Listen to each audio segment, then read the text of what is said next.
Secondly, I have this rule that I want to emphasize on, that we respect our parents. And part of respect is to honor your parents. And how do you honor your parents? Number one, don't argue. Don't argue. Even if they are wrong, even if you know better, even if you think your idea is better than theirs, don't argue, because it's part of honor. And I want us to cultivate that with our own parents. Okay? It doesn't come overnight. Many of you know we are still struggling with that. Tessie? Nope. Right? But we shall overcome. Sammy, you too. This is about my mom? Okay? And so we practice to honor our parents. It is the promise God has given to children that comes with a reward. It is a command that comes with a reward, and the reward is?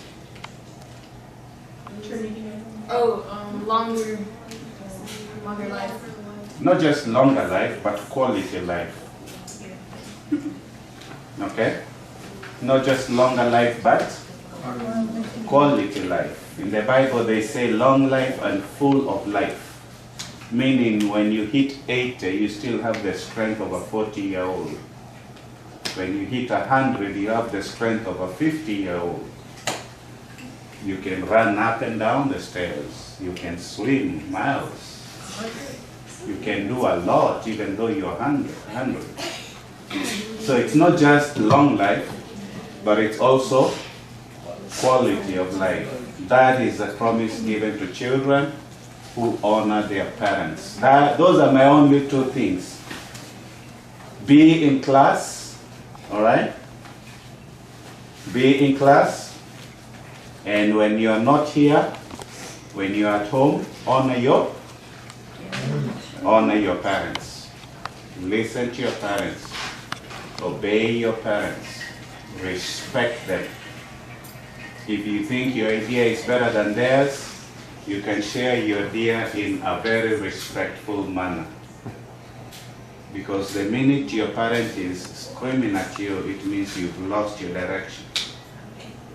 Or you've lost your mind. So we don't want that. So we practice on those things every day, even as you are grown.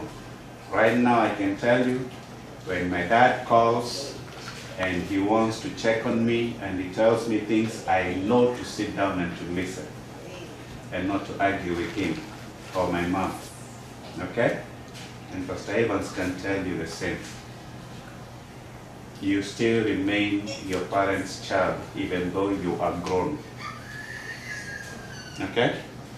Even though you are grown, you still remain your parents' child. So you continue to honor your parents throughout. Those are my two expectations. And then, well, my two major expectations. My third expectation is, I need you guys to have fun. I need you to enjoy your life now. Don't wish to grow up too fast, and don't wish to be younger than you are right now. Enjoy your life right now. If you're 13, enjoy being 13. If you're 14, enjoy being 14. If you're 12, enjoy being 12. Okay? Deal? Deal? Deal? Yes. Deal? Yes, Jocelyn. Deal, I like your smile. Deal? Did not look at you laughing. You're laughing because I said I like your smile? You have a beautiful smile. You're laughing.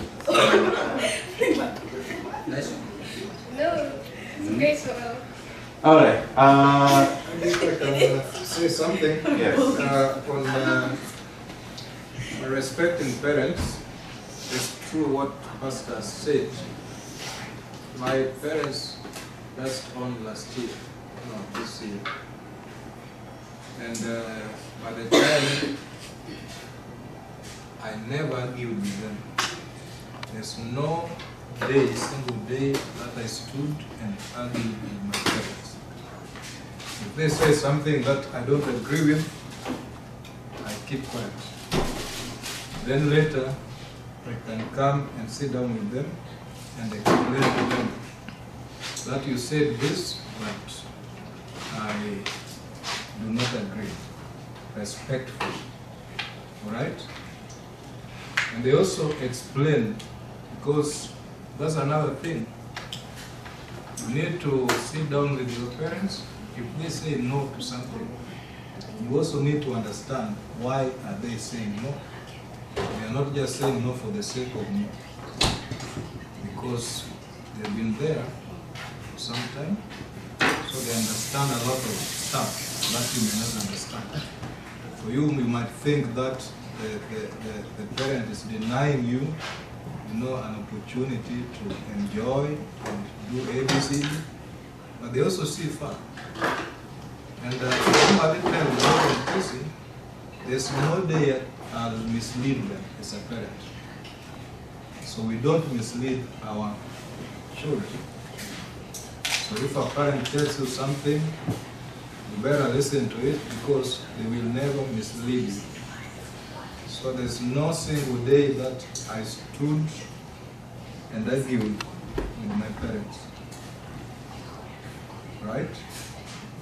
So the question is, where do you get the boldness and the gut? Where do you get it? When Pastor Sija is with you in class every Saturday, and also at church every Sunday. So where do you get the gut? Where do you get the boldness?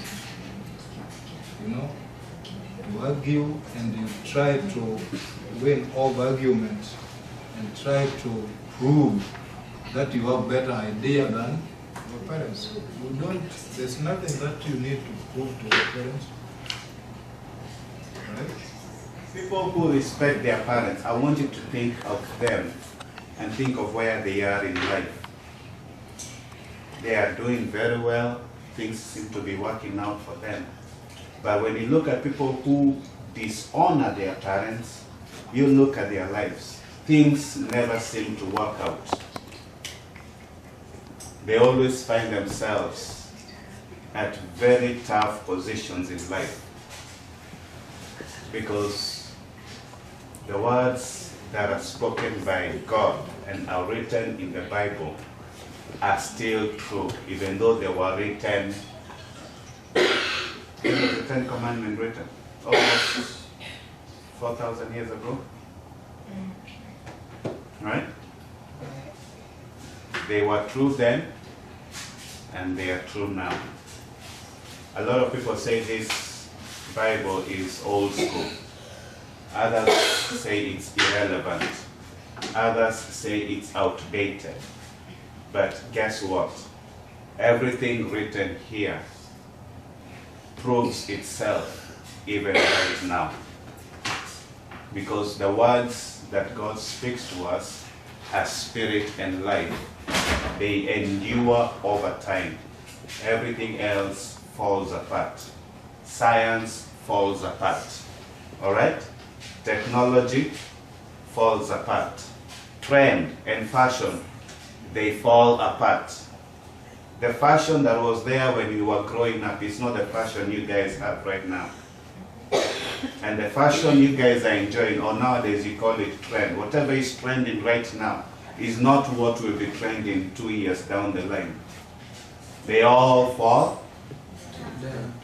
apart. But this word remains true.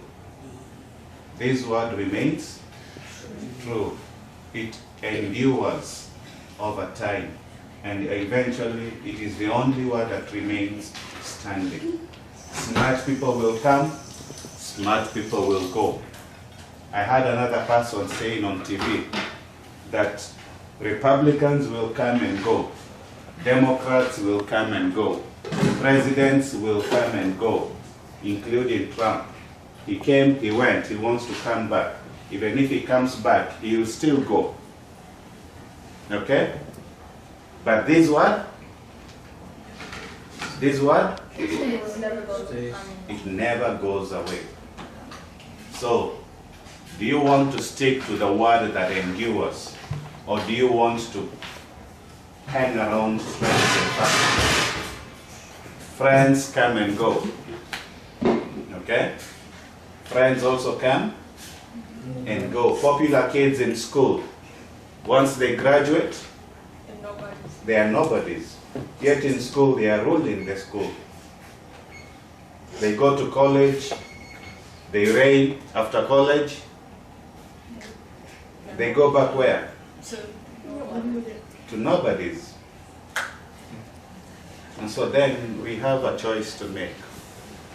We have a choice to hang around things that are falling apart, or to take the word that endures. And we stick to it. Yeah, the popular things, popular people, popular music, they all fall apart. But those who stand by the word of God, they withstand everything, and eventually they remain standing. And that's my prayer for you, each one of you. The words we speak to you, the wisdom we share with you, that you take it to heart as young as you are. Because sooner or later, yes, Gloria? The two eyes. One is the spirit, one is the soul. Oh yeah, we did. One is the spirit and one is the soul. Yeah. Alright, tell me more. We talked about what was the book called? What was the book called? I can find it. Which book? It was like something in like the New Testament. But I'll find it. Which book was that? Where do we find these two eyes in the Bible? Oh yeah, now I remember. Okay. I No. forgot the book, but it was, Yeah, tell me what you remember. it was something. It was, Oh yeah, it was Paul. It was Paul. It was Paul. It was Paul. Now you. Well, Paul wrote most of the books in the New Testament, so really. we can roll out 14. We can roll out 14. Yeah? We can roll out 14 books. Yes, but which book was this? I fucking know. Yeah, it was Roman. And actually, there are two books that he speaks of these two eyes. Romans and the second Corinthians. Girls, let's be in class. Yes, Ryan. Was it Romans and second Corinthians? No, Romans, not 2 Corinthians. But Was it one book is Romans, the other book is? First Peter? No. Find it. So Romans chapter 7, Romans chapter 7. I was close. and I encourage coming with Bibles. I'm gonna keep repeating that. We have two eyes. One eye desires to know God and agrees with the law of God. And there is the other person that does not want and cannot obey the law of God. Okay? There is the you who is spiritual, created in the image of God and agrees with the law of God. But there is also the other person in you that does not want anything to do with God. Which are these two people? I already said one.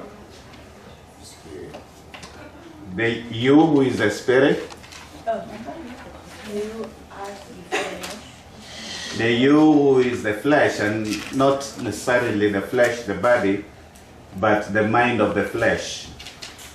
The mind that gets you to be disrespectful, dishonoring, the mind that tells you you can do this by yourself, the mind that tells you you are more beautiful than everybody else, that mind. Okay?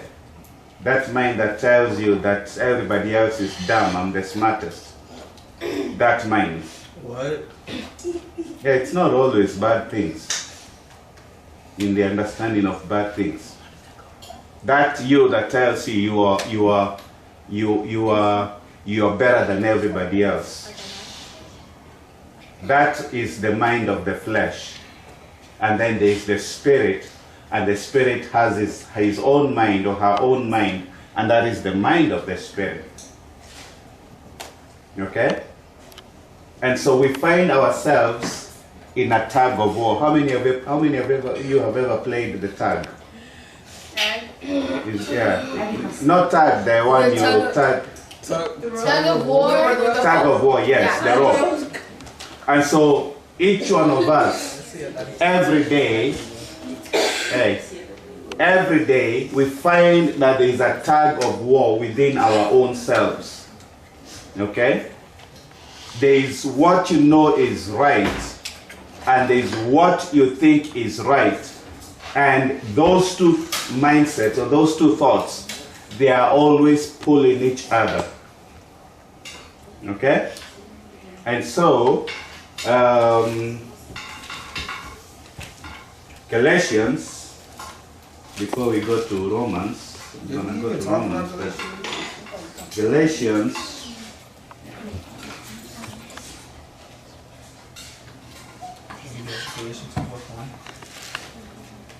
which verse says the mind, the spirit, and the flesh are contrary to one another? It's Galatians 5:17. Yeah, 5:17. Galatians 5:17. Is it that one? Are you sure? Yes, it's that one. For the flesh lusts against the spirit, and the spirit against the flesh, and these are contrary to one another, so that you do not do the things that you wish. There you go. Because every one of you wishes to do the good things, the right things. Every one of you wants to follow the law of God and obey the commandments. But you find that you do not do that because you are in this tug of war. The mind of the flesh and the mind of the spirit, the flesh and the spirit, they are contrary, meaning they will never agree. Okay? They will never agree. They are contrary to one another, so that you do not do the things that you wish and you want to do. And so Paul explains it much more in Romans chapter 7 from verse 14. Yes, go. Do we understand? And so, let me ask you a question, a very, I don't know whether to call it tricky or confusing advice that many of you have heard of it. How many have ever been told, follow your passion? Follow your purpose, follow your passion. Follow your passion. Do what you want to do. Follow your heart. How many have been told that? I'll tell myself.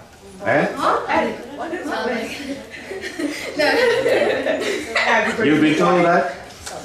Yeah, follow your heart. Do what you want to do. Follow your passion. Yeah. So, with that in mind, what do you think of that advice? It's not bad advice, but What if it's maybe someone's not good passionate? advice. Some people's passions are bad. Even if the passion is good. I'm talking like their passion. What if it's bad? Well, let alone the topic of bad or good passions. No. Whether it's good or bad, is your passion from God?